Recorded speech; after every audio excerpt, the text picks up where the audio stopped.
professor once stood before his class with a large empty jar. He filled the jar with large rocks and asked the students if the jar was full. The students said yes, the jar was full. He then added small pebbles to the jar and asked again, "Is the jar full now?" The students agreed that the jar was indeed full.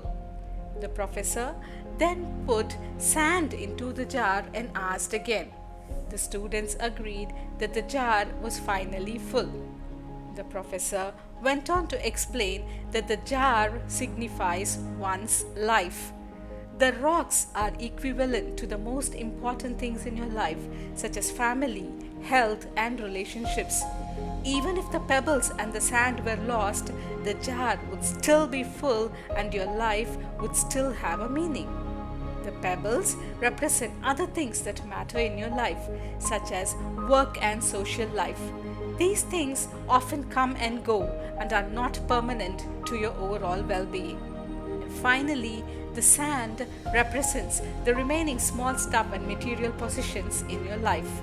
These things don't mean much to your life as a whole and are likely only done to waste time.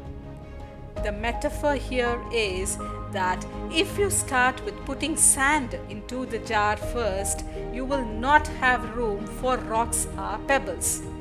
This holds true for the things you let into your life too. If you spend all your time on the small and insignificant things, you will run out of room for the things that are actually important.